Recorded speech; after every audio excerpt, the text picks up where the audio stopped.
Hey guys, this is Rick Collins from the Jakl Den. Just wanted to let you know we still have these beautiful scarves available.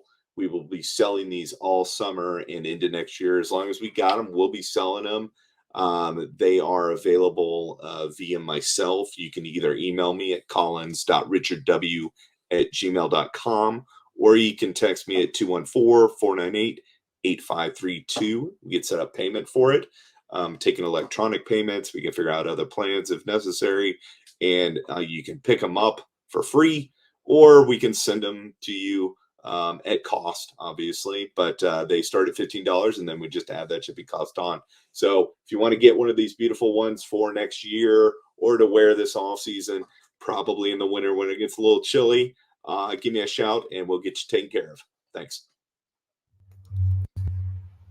What's up, everybody? We are back, the Jakl Den Podcast. I know it's been a hot minute since you've seen both of us on the screen at the same time. Of course, I am joined by the inside man, the man that drives any referee in Major League Rugby absolutely insane. If you've ever seen this man, I mean, crap, even if you watch the live broadcast, you can probably hear or see Rick Collins screaming at the officials. I mean, that's what he does, but he knows what he's talking about. Rick, man, welcome back once again, bro.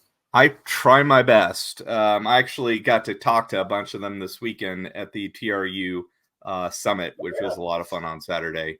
Got some coaching coursework. Got to see a couple of friends go into the TRU Hall of Fame. So nice little rugby Saturday, which I haven't had in a while. Although your voice is still there, so obviously it wasn't a lot of yelling. No, I didn't have to play. I didn't have to yell to any referees. I mean, they were only a few feet away, so I didn't yell at them. Yeah. One thing is obviously we're trying to figure out what we're going to do during this long off season until January. But we're going to try and keep giving y'all some valuable social media. We're going to post some videos. We're going to try and do some reviews of some of these players. Tonight, we're going to talk about our draft picks. Obviously, we haven't heard of any of them officially signing, although we did get a social media post about our number one pick. So I'm assuming that's an official signing. And then hopefully we will have signings coming soon. I've heard some rumors of some returning players. Obviously, we've seen several returning players re-sign for this upcoming season, which is very exciting. So I'm ready to go. Maybe a little too early. I gotta save up for February, but we got World Cup coming up. I'll be in France for a weekend, and then at the end of October, we're gonna have a World Cup championship match watch party.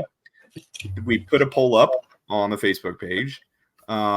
If you have any ideas about where you would like to have it, please add it to the poll, vote, and we've got plenty of time to make a decision.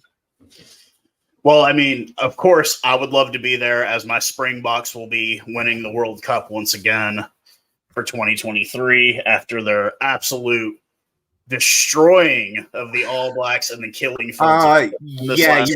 You were up a player for most of that match. Hey, rules are rules, Rick. You should know that more than anyone else. If you break the rules, you get carded. True. You get sent off. Wait till they introduce that 20-minute red card rule into the World Cup. Oh man, that would be crazy. I think there'd be games where guys would intentionally take a red card, even if it means playing just down a player for 20 minutes and having another player come on. Yeah. Maybe. So we were able to have two separate. We had the team party at Texas Live. You guys were able to put something together at Two Brothers up there in Plano. James Hykster posted some photos. Why don't you talk about how was the atmosphere there? How many people did you have come out? We only had about 8 or 9 people. It was a little disappointing. I would have liked to have seen about 20 people, but I understand you've got Jack showing up, and Texas Live is a phenomenal spot. Unfortunately, we were not made aware of that until well after we had made the decision about having our own event. So in the future, we will be working a little bit closer with the team to determine how we're going to host some of these watch parties. Part of that is they need to speed up their process to get these events organized further in advance, not a week out. But we had a great time. I think it's a decent spot. We got a good TV. But I would like to try, as it is the off season, to have, and we could do some more World Cup watch parties. I would like to test out some other locations. So rather than going back to a try and true for the championship match, or maybe even a semifinal or two, I think we should check out some other places. I agree. I think it's always good in the off season to kind of try to find a new spot, possibly. No disrespect to the Londoner Pub in Addison. They've been absolutely wonderful every time we've gone there. I wish I remembered the waitress's name. What's her name? Donna. Donna is the sweetest lady. She makes sure my ice waters are full at all times. If I need food, I get food. It's a great place. No disrespect. Always loved the Londoner, but yeah, definitely try to seek other options as things kind of can. Yeah, and you just don't know, if the fan base ends up growing more in a certain area. We've gotten a lot of good feedback about trying to host stuff up in the North Plano, South Frisco, South Allen area. So, we may try and do more stuff up there. We are also continuing to try and develop relationships in what we call like West Metroplex to try and get something at least somewhat permanent out that way, so that our fans who live out there don't have to drive all the way into Dallas. So anybody that's not understanding, who doesn't live here, and he's talking about Tarrant County, Fort Worth, Arlington, yes. That area is a little bit more the west. The most of us, I live up north. You live northeast, I guess, is what it would be. So yeah, it's a challenge. I mean, that's one of the issues with having no public transportation really to speak of, and a large metroplex that it takes 30 to 45 minutes to really get anywhere. It's always going to be an issue here, but that's fine. We'll just deal with it as we go. And we've always considered it a multi-watch party event going forward into the future, because we know that nobody wants to be driving 45 minutes for a watch party, and that's fine. Definitely. I had the fortune. I was able to go to Texas Live, talk to Santi Augustine, Poncho, everybody that was there. Jason Tidwell, I've got an autographed card for you, Rick, whenever I see you again, sir. The Tidwell clan was out there, their family. I think even Mama Tidwell ended up on the news a bit of what was going on there. And we didn't get the main big screen. We got one of the solar side screens, but no audio, which was kind of everybody was out, coaching staff, the ownership, Jack was there. Everybody was there, and it was a good turnout. I'd probably say get audio. That hurts. Roughly 20 to 30, maybe 40 people, but kind of waiting in line. I was there with Jess, obviously, and we're kind of just like, there's too much talking in between the picks. It's like, come on, man. It's like Christmas Day. I don't want to wait. I want to know who is going first. Now, the man Rick over here, he picked 1 and 2 in order. He knew that's true. I did 1 and 2. So I'm sitting here looking at the cards thinking, okay, are we going to get this guy with a weird name that I cannot pronounce out of the Woodlands? No. And we ended up not getting that guy. We went with Marcus Falau, who is a young man. Same exact position, though. A flanker. Yeah. Out of Washington, Central Washington University grad. I've talked quite a bit extensively with Marcus. His mother is kind of an Aaron Gray type mom, Mama Gray, Tracy Gray. She is all about her kids, and she's excited to see him. Right after the pick was announced, I did speak with the coach Augustine, and I asked him, why did he select him? And he said he liked his physicality and his mobility. And with the loss of El Bigote, the mustache himself, Conrad Aurora, yeah, he was such a staple here the last 2 years. Like the first year here, he was one of the real big bright points on the team. And then last year, it was kind of like the gel of our back row was him, Geronimo, who we are getting back, and Adrian Boyson. They were kind of like always there. You always knew these guys are going to be there. Yeah. And but I can't knock Corrado. it's a step up. He's moving to a different country. You know, he'll do just fine. Him and Ali Torres both deciding to sign with contracts in Italy. They will be missed, but like I said in my end of the season video, they will always have open arms when they get back to Dallas. They will always be welcome back here. I'm not as surprised with the Aurora move as I am with Torres. I thought Torres probably needed another year of blooding before he made a move like that. I mean, you could absolutely see the ability, but I just didn't think he quite had maybe just the experience. But, you know, who knows? I mean, he may go over there and be super successful. I mean, we were surprised with what he was able to just come in and play fly half, and didn't seem like, I mean, it wasn't quite the same as when Carlso was in there, but it was still very good. Yeah. He'll do fine. It'll be good for him to grow as a rugby player. Obviously, coming here to the U.S. to go to college to play and then playing professionally. So I never wish ill upon those guys as they embark. You know, this is a stepping stone. Hopefully, one day this isn't a stepping stone anymore. This is a pinnacle of where you end up whenever you are very, very successful and have a great career. But baby steps. We got to do it baby steps, and you know, wish both of those guys the best of luck. I told Ali to not eat too much pizza or he's going to have to get on the bike. If he wants to be a front row player, that's not the way you do it. And I'm sure Conrado can eat whatever he wants because that guy is a big boy. So, I'm excited. Hopefully they'll have some of the games on YouTube or something like that we can watch. Definitely. Yeah, they're doing.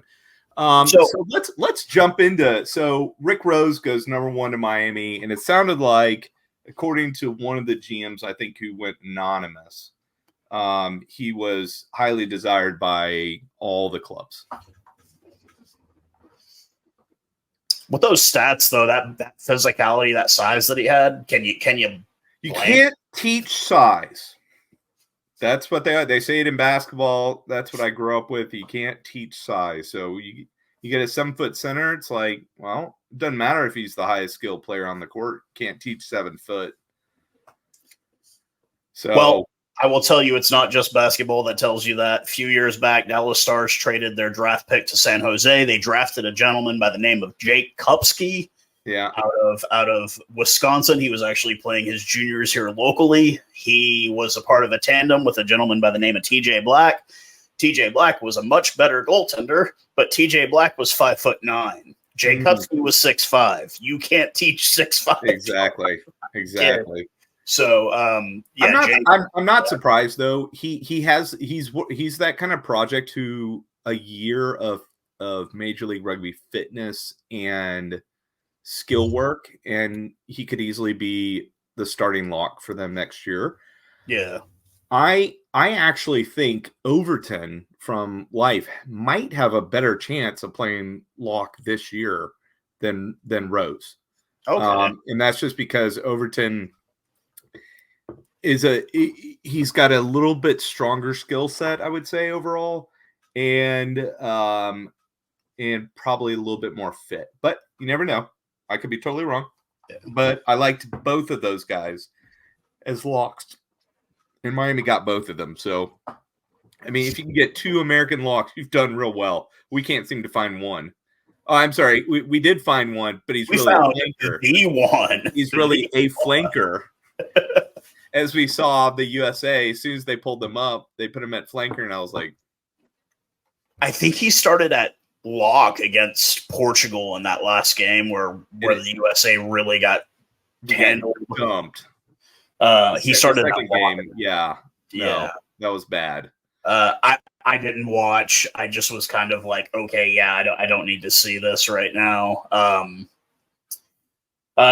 So yeah, we go with the first pick, the 3rd overall pick in the first round. We get Marcus Falau. I've watched a bit of footage. I think I like what I see. I don't know if he's ready to go out of the box straight up. Like, is he ready to play immediately starting 15? Or do you think it's going to take a little bit of time for him to develop?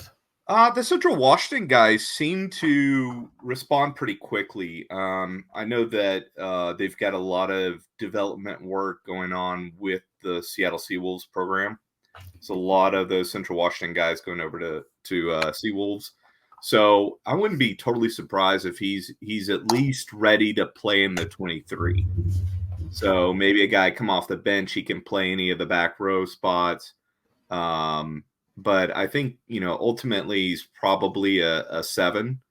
But I don't know if he's going to be able to start right away. I'd love that. We need Americans starting, obviously, on our team. We're not going to have the same number of international spots as we did last year. So they're going to have to find Americans and Canadians somewhere. And we've just lost 2 of them. I wanted to say 3, but maybe that's wrong. Is Liam coming back? I don't know. Okay. He has a girlfriend here. So as far as I know, yes. And usually that's kind of the thing that ties you to an area. I do know that Tucci, the departing Alex Tucci, his girlfriend lived in South Florida. Right. So ties to South Florida. His mother lived there too. But Naposki's gone. Yeah. So maybe I was thinking it was Liam, but and then Torres could end up. We lost Moroni. Who was it? Echo Moroni. Right, but he is Argentinian tied. Yeah. He's not American tied. So maybe it's just the 2 American or non-international slot players that we didn't lose. But for those at home, could you explain how that works? Because some people don't understand. I do, but maybe for people.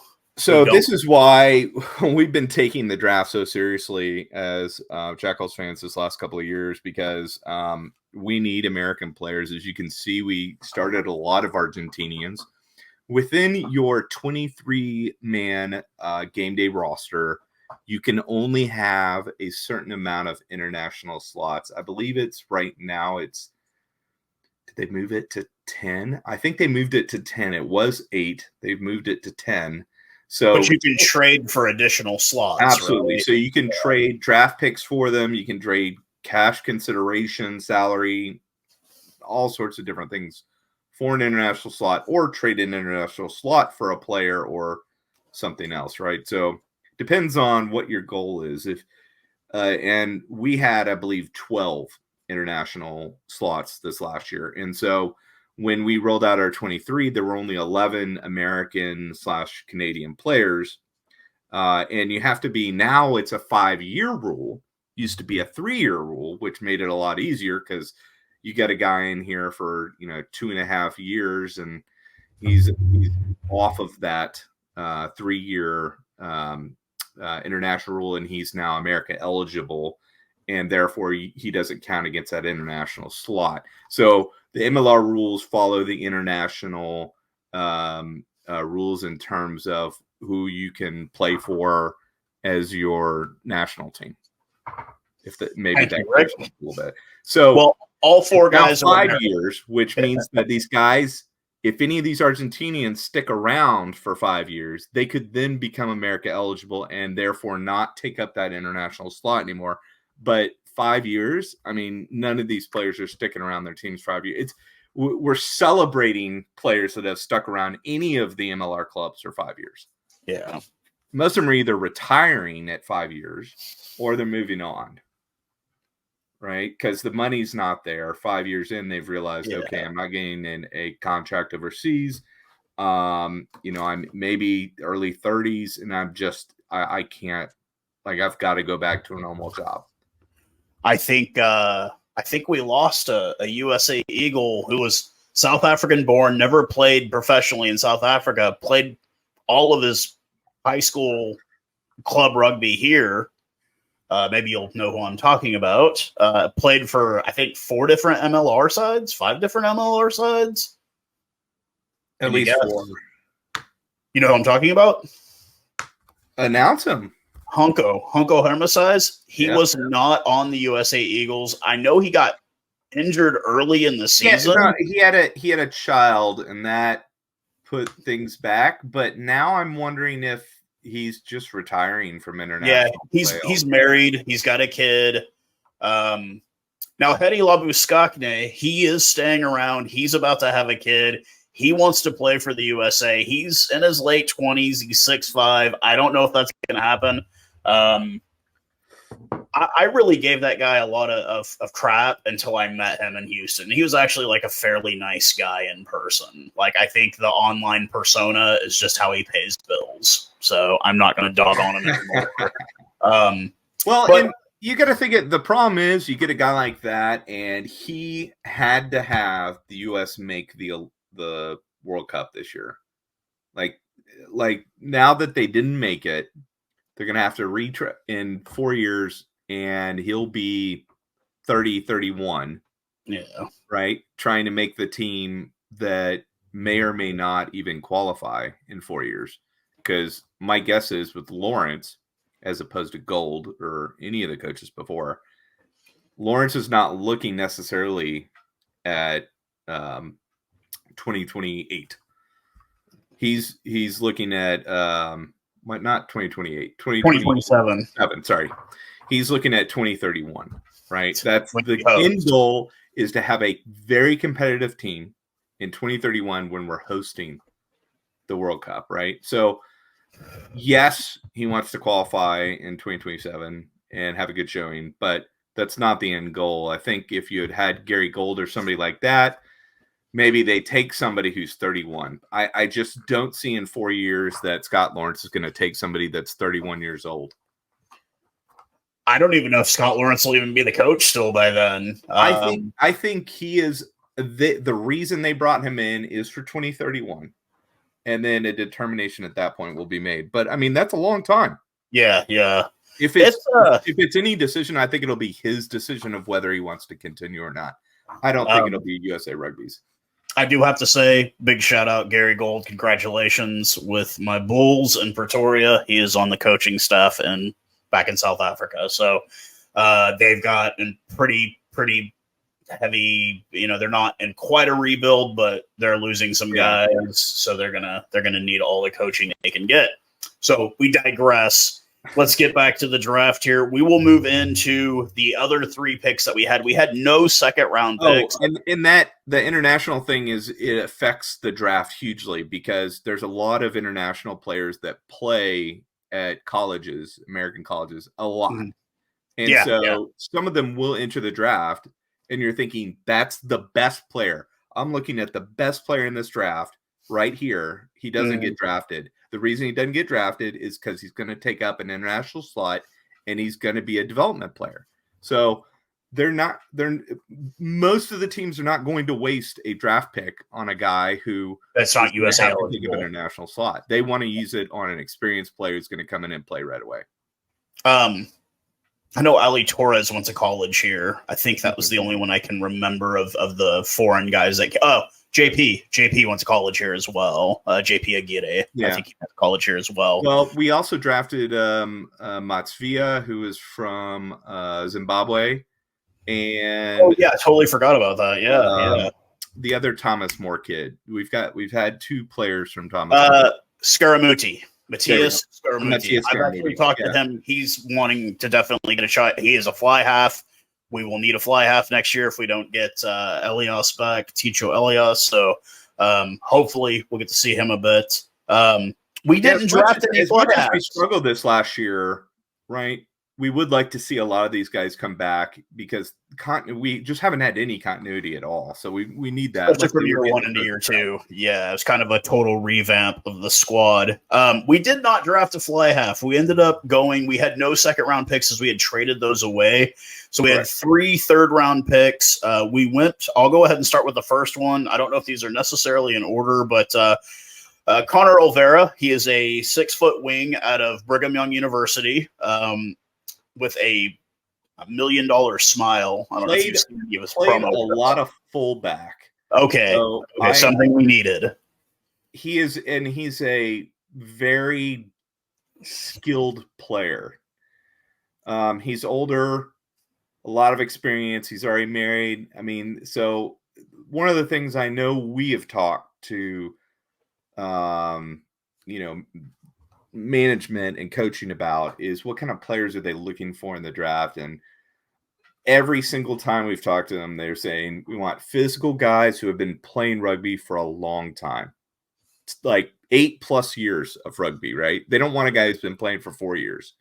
They want the 8+ year. They want the guy starting in middle school and played through college, basically. So we're seeing that here. Connor Oliveira is a little bit older. He's been playing for a long time, and is a guy who has high skill set. And I think you could see him at wing. They list him as a wing, but watching him play fullback, he's a fullback. Okay. He's got fullback mentality. I did talk to him a little bit on social media. Seemed like a super nice guy, very mature, very adult. He's ready to play. So hopefully we get a little bit of him. Then we go to the second pick that we had in the third round, and that is, I'm going to try not to butcher his name. He is the one guy that I have not found any on Instagram. That's usually where I look these guys up, and that is Ronnie McElligott. He went to St. Mary's College of California. It says San Francisco. I believe he was actually born in Ireland because he grew up playing Gaelic football. He is a 6'1" flanker, 220 pounds. Don't know if he's just another project guy. We'll kind of see if maybe he's a development squad guy. But you said you were able to find a little bit of footage of him playing. And did you see anything that really stood out for you? I think just he's like an extra center on the field as far as he's not a he didn't necessarily have that super flanker mentality that I think Marquez has, and that Gola has, that kind of mentality of getting to every ruck and being a pest and that sort of thing. He's a guy who likes to get on space, good hands. He's strong in the tackle. He's a tough guy, and he gets to rucks. He's just not that kind of prototypical flanker. So I'll be very interested to see if he can have an impact early on. But out in the loose, he's a very good player. I mean, he would be like your prototypical sevens prop. Right on. If that makes sense to you. Well, we've had a lot of sevens. We have land here. A lot of people don't get, like, Colorado was a product of sevens. I would favorably compare him to Rura, in terms of kind of style of play, not level, like mobility wise and whatnot. Okay. And then the last pick we ended up with, we did go with a wing, Noah Wright, another Central Washington grad, so teammates with our first round pick.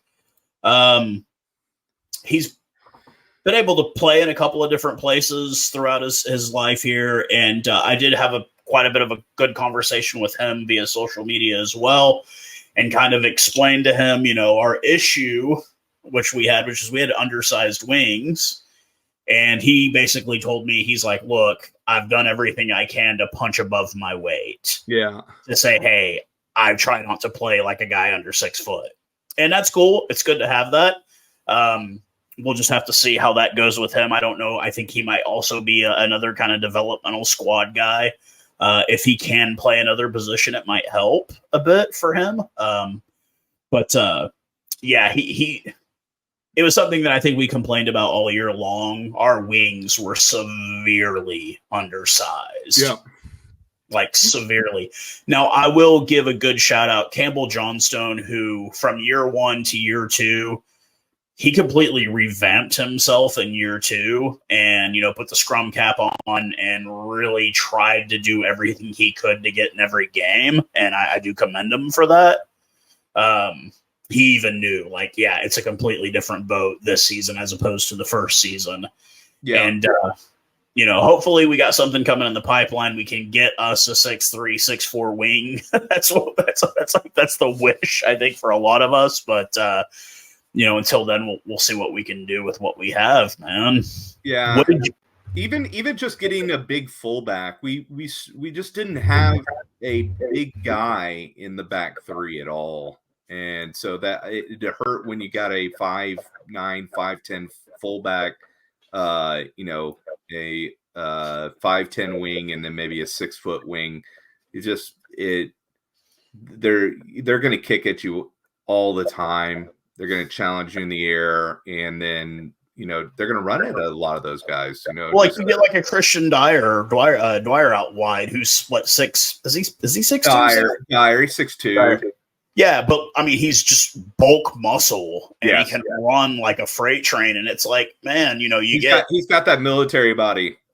Yeah, you get guys like that, and it's like, a perfect example. Eric Naposki, amazing speed, just not a very big body. And, you've got to have, I mean, I brought him up earlier, Harry Labuskakny, 6'5" wing. I mean, we're going to have to get those big guys to compete with the big boys in this league. And hopefully we got something coming down the pipeline. There's been, obviously, you saw Cubelli as the captain of Miami.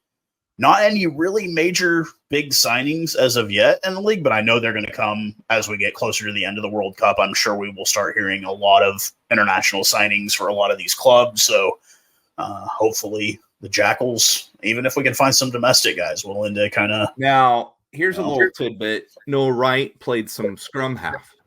Oh, did he? So could he come in and transition to scrum half, giving us an American scrum half option? He's a very squirrely guy on the field. He's one of those guys. He gets around. He makes himself a nuisance. But a 5'10" scrum half, that would be something. Squeezes through holes that nobody else is doing. So, I mean, if he can come in and play scrum half for us as a backup scrum half or a third string scrum, I mean, if he's really a utility back, as I've seen here, and he can just kind of play at any position on the field, they'll find something for him to do. Definitely. Make himself useful.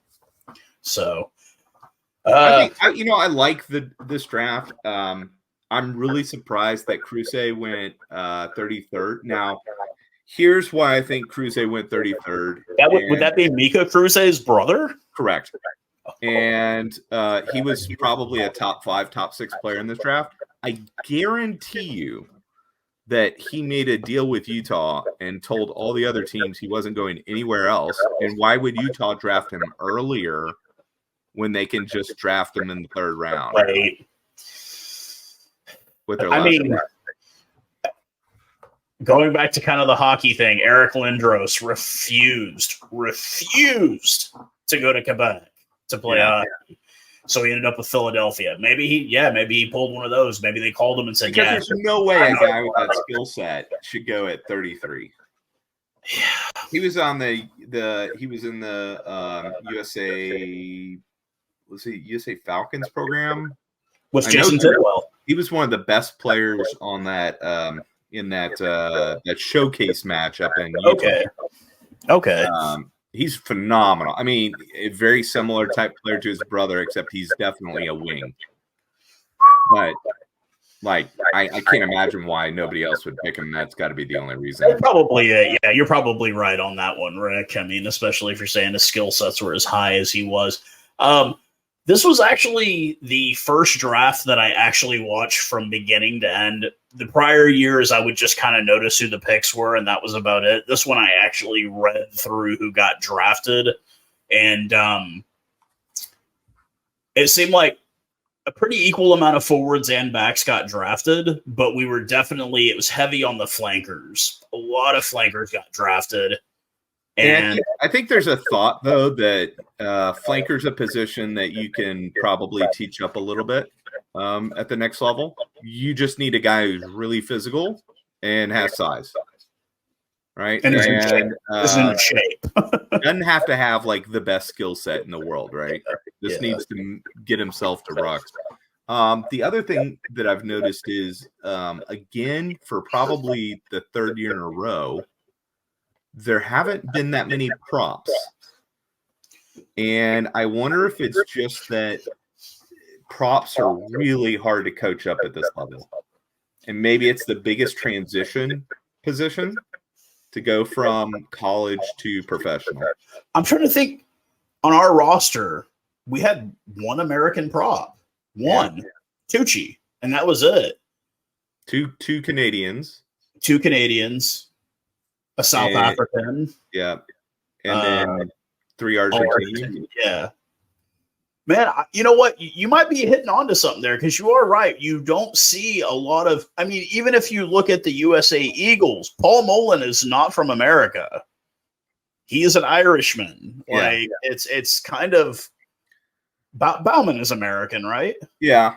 And I think there are exceptions. Bauman didn't last that long, I would say, at the international level. He was always one of the guys who they'd pull up to have for injury cover because he's just a very experienced player and he keeps himself fairly fit.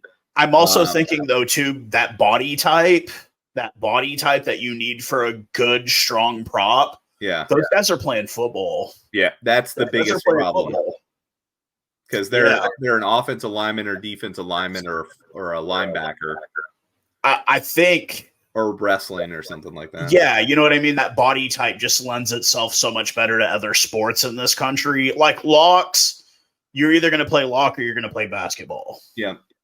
And most of the locks I've met can't play basketball. Yeah, I know. They don't have that skill. They have two left feet or they don't have the hand-eye coordination. So... And I would say that's another thing is we don't see a ton of locks going, and I think that's the reason why the locks go early is because if you can get one of those big body American locks, you grab them. Yeah. Maybe that's something. Yeah, that's something that you definitely got me thinking, man. Like we don't really produce front row players, and we produce few locks. I think the position that we probably produce even less than that is fly halves, man. Yeah, and there were a lot of fly halves that were drafted, but the problem is we're seeing a lot of American fly halves in MLR, but how many of them are actually getting experience? Exactly. Are any of them starting? Yeah, because I mean, we had an Argentinian here, Houston had a South African, New Orleans had a South African. You're either South African or Aussie or Kiwi. Yeah. I mean, because those are the impact positions that you go and get an international to come in and make it like you saw what New England did. It's a quarterback. He's the quarterback of the team, basically. And so you go find the best damn quarterback you can. And you're not getting a Division III quarterback unless you're the Dallas Cowboys. No. I'm going to pretend I did not hear that one.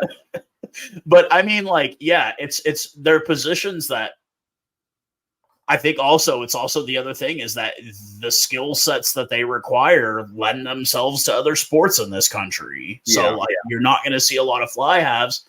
Why would you play fly half when you can go play soccer? Yeah. You know what I mean? Like it's unfortunate. And I think as the sport grows here, we will start to see the development of quality guys in the front row and at fly half. But right now, it just seems like it's slim pickings, man. So it's really slim. And I think the difference between guys coming out of college in America versus guys coming out of counties or what's the South African version of counties? Curry Cup, are just much higher level. They've been playing for longer, and the quality of competition is that much higher. So it's like, why would you draft a fly half that you're going to try and start when you could just go get one of these guys, sign them? They're all fairly cheap compared to what you would have to get over in Europe. Yeah, and bring them in, and that's your impact player, right? You got 10 slots, you might as well use fly half for one of them. I mean, we saw what Miami did with Messi. Jeez, they were the worst team in MLS. And now their player comes in and turns it around for him. And I mean, like, hey, good for them. Good for them. And you know what? The same thing could happen for the Jackals. We might have one player that comes in and changes the whole dynamic of the team. If we could go out and find a Messi, that would be pretty incredible. Not for the Jackals necessarily, although I would love that, obviously. But just to come to MLR, to bring that, the prices for those tickets for the FC Dallas Miami match, it wasn't even an MLS league match. It was the whatever, basically version or whatever. Those tickets were like starting at $300 and then going up from there. And those I had a colleague that paid $500 a piece. I had a colleague that paid $500 a piece for tickets. Like, could you imagine that happening with the Jackals? I mean, how great that would be for them to make that much money on. I mean, I hate that they charge that much money for the tickets, but like, if what the it would do for the could league, charge that much money and get it, what it how would much do for better the that would league. be going down the road for us. Oh my lord. Well, we can hope and dream one day, but one season at a time. Obviously, we've got a couple of months back. Well, like I said, Rick will said, we'll try to keep you guys updated as these signings come along. Any type of information. Definitely when we find a watch party for the Rugby World Cup final, where my Springboks will win it again. Dude, I'm riding on a high right now after this weekend, okay? There's nothing that can bring this plane down right now. But anyways, I think some of these injuries are really impacting what's happening right now. It's pretty crazy.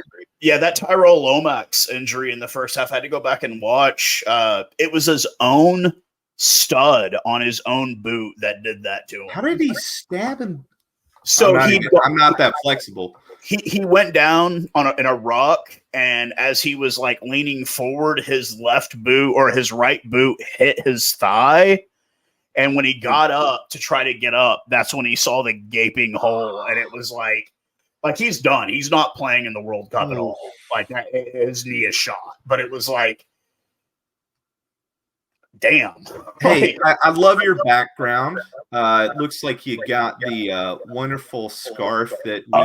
Yeah. They are available. Still got plenty in stock. Also, I know people were asking about the stickers. I still have some, but you can get them on the Titan Rugby website. They look great. I've got one on my car. Oh, I will be needing to get one of those. I do not have one on the Sophamobile. So I've got 4 that I'm willing to give away to the first 4 fans who contact me on Facebook. Not on Instagram or anything else, on Facebook only, because I don't look at anything else. But message me. You can get one of these stickers and put it on your car, put it on whatever, have fun with it. But I got a bunch of these from Titan.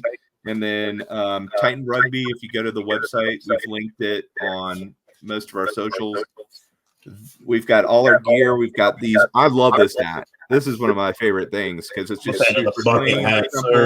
You got the bucket hat. Exactly. It's dope. I like it. And at first, I wasn't sure I was going to like it. But when I got it in hand, I was like, yes, nice and clean. Den dog right across. Perfect. Man, you look like you should be coaching, Rick. I mean, I do a bit of that. And that is going to be coming up pretty quick here for me. So I will be back sideline in less than a month. Oh, wow. Yeah, it's just getting to that time of year. I will be doing my best, ladies and gentlemen, to give you guys all the coverage that I can of Jakl Adrian Boyson and his time at the Rugby World Cup with Namibia. They've already made their flight. He's with his wife. They are already touched down, started training. So keep close to the Instagram and hopefully Facebook, but predominantly Instagram. I will be keeping you guys updated with his activity, whether he starts, when he plays, et cetera, et cetera. Heaps of guys from the MLR on that Namibian side, including, I guess, Wian Conradi, who was forward of the year, I guess, for the league. So. And former Jakl.